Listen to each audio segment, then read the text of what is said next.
नमस्कार दोस्तों, आपको प्रियंका स्टडी 24 में स्वागत है। दोस्तों, ये कहानी बहुत मज़ेदार है। मैं आपको सभी कहानी तो नहीं, लेकिन इस कहानी को कहते हैं कि पूरा सुनिए। पूरा सुनिएगा, बहुत मज़ा आएगा और इस कहानी को आप समझ भी सकेंगे। तो चलिए शुरू करते हैं। बात बहुत पुरानी है। कोनकी गांव में सभी जाति और वर्ग के लोग रहते थे। वे आपस में मिलजुल कर बहुत प्रेम से रहते थे और अपने अपने कार्यों का, व्यवसाय का ईमानदारी से निर्वहन करते थे, जिससे ग्रामीणों की आवश्यकता की पूर्ति उनके अपने गांव में ही हो जाती थी। उन्हें अपनी आवश्यक वस्तुओं के लिए कहीं दूर जाकर भटकना नहीं पड़ता था।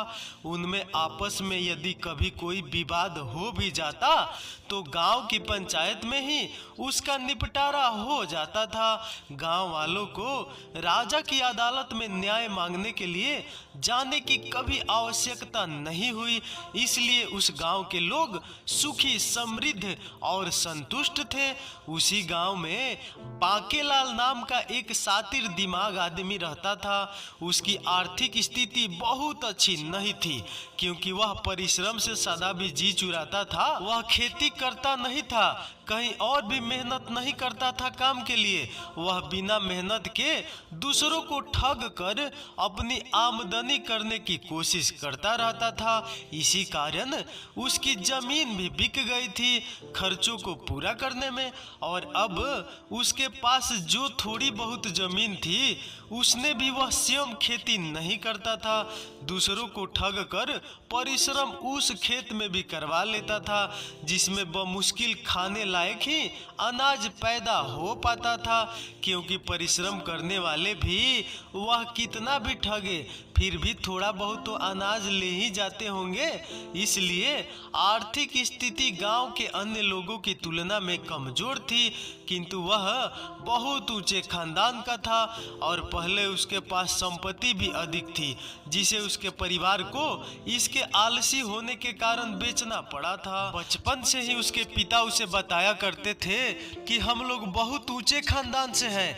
हमारे पुरखे कभी अमुक इलाके के सामंत हुआ करते थे। ऐसी बातें सुनकर ही वह और भी आलसी हो गया था। वह सोचता, सामंत कभी स्वयं परिश्रम नहीं करते, उनके हर काम के लिए नौकर हुआ करते हैं। अपने इसी अकड़पन के कारण उसकी अधिकतर जमीन भी बिक गई थी, फिर भी उसमें सुधार नहीं आया था। अब उसके पास नौकर रखने की भी शक्ति नहीं थी, फिर भी वह हमेशा अकड़ कर चलता था और अपने को उसी सामंती खानदान का वारिस समझकर झूठी शान दिखाया करता था।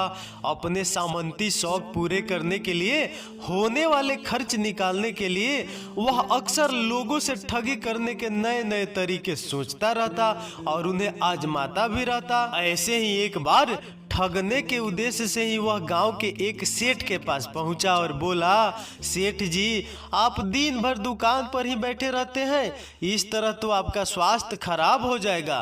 कभी दुकान छोड़कर इधर उधर खुली हवा में घूमने भी जाया कीजिए। चलिए आज मेरे साथ, मैं खेतों की ओर जा रहा हूँ, आपको भी घुमा लाऊंगा। उस समय दुकान पर कोई ग्राहक नहीं था, इसलिए सेठ ने दुकान नौकर के हवाले की और बांकेलाल के साथ खेतों की ओर चल दिया। थोड़ी दूर चलने पर खेत दिखाई देने लगे।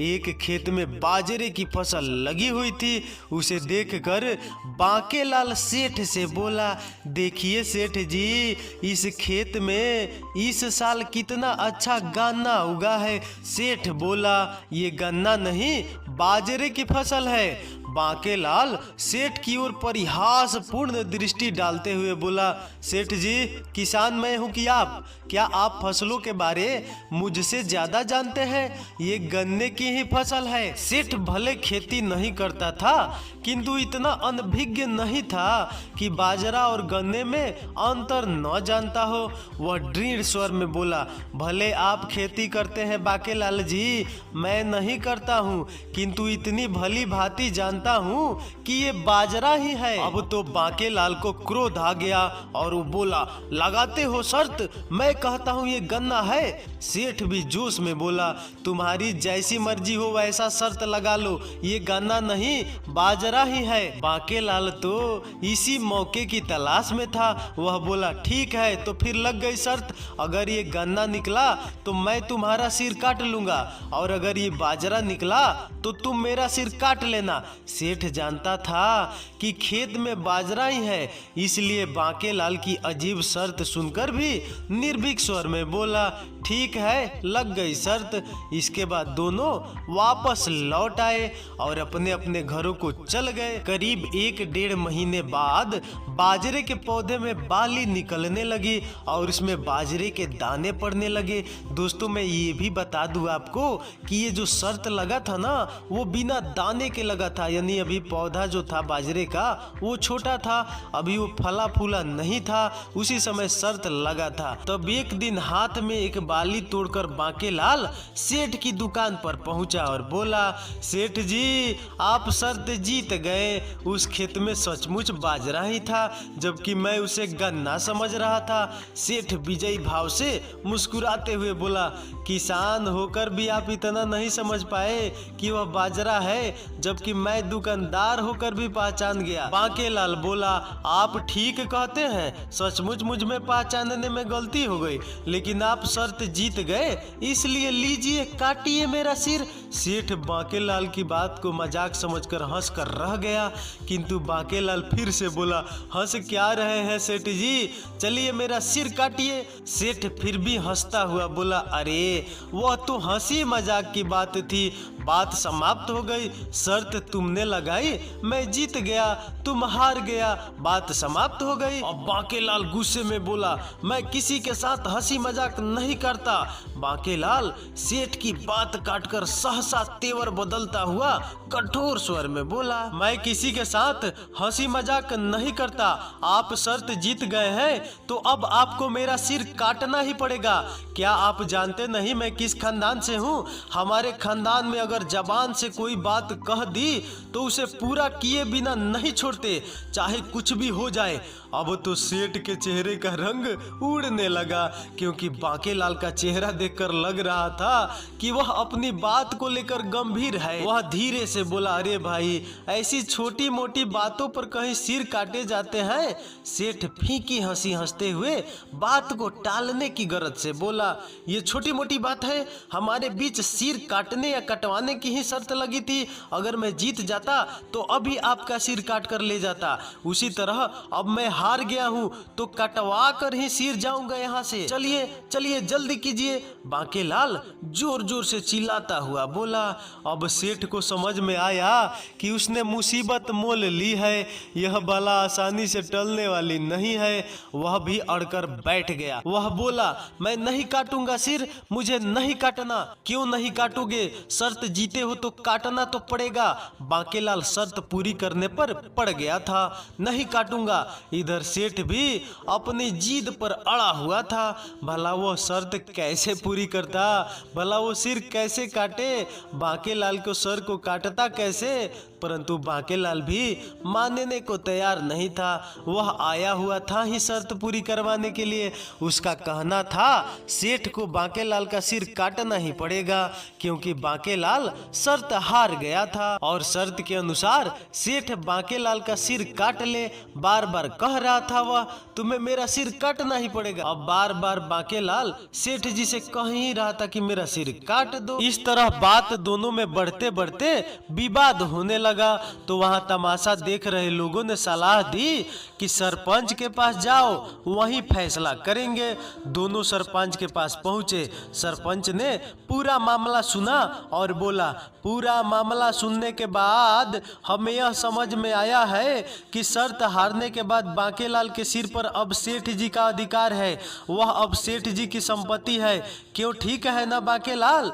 जी ठीक है सरपंच जी, बांकेलाल बोला। तब ये फैसला सुनाया जाता है कि तो फिर ये सेठ की मर्जी है कि वह उसे कब काटते हैं, आज काटते हैं या फिर आगे जब उनकी मर्जी हो तब काटते हैं। सरपंच ने फैसला सुना दिया। यह सुनकर सेठ जी तो संतुष्ट हो गए, लेकिन बांकेलाल की शातिर बुद्धि ने एक और उलझन पैदा कर दी। और बांकेलाल बोला, चूंकि मेरा सिर अब सेठ की संपत्ति हो चुका है, इसलिए मैं इसे अपने शरीर पर मुफ्त में नहीं ढो सकता। सेठ को मुझे इसके अपने ऊपर रखने का किराया देना होगा। अब क्या था कि सेठ किसी भी तरह इस झंझट से मुक्ति चाहता था। उसने किराया देने के लिए तुरंत हामी भर दी। 2000 रुपये महीने पर बात पक्की हो गई। इसके बाद हर महीने बांकेलाल सेठ की दुकान पर आता और 2000 रुपये ले जाता। यह कार्यक्रम करीब 6 महीने तक निर्विघ्न चलता रहा। इसके बाद सेठ का बड़ा लड़का जो व्यापार के लिए परदेश गया हुआ था, लौटकर घर आया। अब वह भी अपने पिता के साथ दुकान पर बैठता था व्यापार देखने के लिए। कभी कभी वह अकेले भी होता और कभी कभी पिता के साथ भी दुकान पर होता। एक दिन वह पिता के साथ ही दुकान पर बैठा था, तभी बांकेलाल अपना किराया अर्थात 2000 रुपये लेने आया। सेठ ने चुपचाप उसे रुपए दिए और वह लेकर चला गया। उसके जाने के बाद लड़के ने पूछा, पिताजी इन्हें आपने 2000 रुपये किस बात के दिए हैं? क्या आपने इन्हें अपने यहाँ कोई नौकरी दे दी है या फिर इनसे कभी कोई कर्ज लिया था? सेठ ने शरत में सिर काटने वाली पूरी कहानी लड़के को कह सुनाई। लड़का समझ गया कि बांकेलाल ने उसके पिता को जाल में फंसाकर रुपए ऐंठने की तरकीब लगाई है, जिसमें वह सफल भी हो गया है। उसे बांकेलाल की चालबाजी पर बहुत क्रोध आया और पिता की मासूमियत और सीधेपन पर तरस भी। उसने सोच लिया अब पिता को बांकेलाल के चक्रव्यूह उसे निकालना है। अब लड़के ने अपना दिमाग लगाना शुरू कर दिया। लड़के ने सेठ जी से कहा, यानी कि वो अपने पिता से बोला कि पिताजी आप कल सुबह बांकेलाल के यहाँ बुला लाइए। सेठ जी ने अगले दिन सुबह सुबह बुलावा भेजकर बांकेलाल को दुकान पर बुलवा लिया। लड़का भी वही मौजूद था और साथ ही मौजूद था एक नाई जिसे लड़के ने बुलाया था। वह एक ओर बैठा अपना उस्तारा तेज कर रहा था। अब बांकेलाल के आते ही लड़का बोला, बांकेलाल जी क्या ये सच है कि आपका सिर हमारी संपत्ति है? बांकेलाल तुरंत हाँ बोल दिया। अब बांकेलाल के हाँ कहते ही लड़का फिर बोला, तो फिर जरा इधर नाई के सामने आकर बैठिए। बांकेलाल ने तुरंत लड़के से पूछा, क्यों? लड़का बोला, आपकी आधी मूछ काटनी है, उसे नमूने के तौर पर तुर्किस्तान भेजना है। आजकल वहाँ मूछे के बालों की बड़ी मांग है। अगर उन्हें पसंद आ गई तो बाद में बाकी की आधी भी भिजवा देंगे। अब लड़के ने कहा, अब बांकेलाल बोला, तेरा दिमाग खराब हो गया है क्या? मेरी आधी मूछ काटने की बात सोचने की तेरी हिम्मत कैसी हुई? जानता भी है ये मूछ हमारी खानदान का शान है। बांकेलाल गुस्से में बोला। अब लड़का शांत स्वर में बोला, ऊंचे स्वर में बात मत कीजिए बांकेलाल जी, अब आपका सिर आपका नहीं है, वह हमारी संपत्ति है। उसका आप 2000 महीना भी ले जाते हैं। उस पर उगे बाल और मूछे, आंख, नाक, कान सब हमारा है। फिलहाल मूछों की ही आवश्यकता है, इसलिए मूछे ही काट रहे हैं। चुपचाप कटवा लीजिए। आसपास खड़े अन्य लोगों ने भी लड़के की बात का समर्थन किया।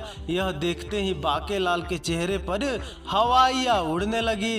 वह सोचने लगा, आधी मूछ कटवाने से फिलहाल तो वह गांव भर में उपहास का पात्र ही बनेगा, लेकिन भविष्य में यह लड़का नाक कान कटवा कर, आंखें निकलवा कर मेरी दुर्गति भी कर सकता है। यह विचार दिमाग में आते ही वह हिरन की तरह वहां से सरपट भागा। ऐसा भागा, ऐसा भागा, ऐसा भागा कि फिर अगले 3-4 महीने तक गांव में नजर नहीं नहीं आया।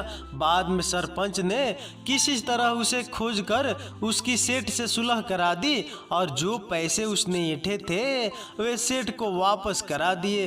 तब कहीं जाकर वह गांव में रहने आ पाया। इसके बाद क्या हुआ कि अब बांकेलाल की चालाकी और दूसरों को ठग कर आमदनी करने की आदत समाप्त हो गई थी, क्योंकि शेर को सवा शेर मिल गया था और ऊंट पहाड़ के नीचे आ गया था। तो दोस्तों ये कहानी आपको कैसी लगी? अगर अच्छी लगी तो यार एक लाइक ठोक दो। तो जल्दी से दोस्तों इस वीडियो पे कम से कम 10,000 लाइक कर दीजिए प्लीज। तो चलिए अगले वीडियो मिलते हैं, तब तक नमस्कार, धन्यवाद, बाय बाय।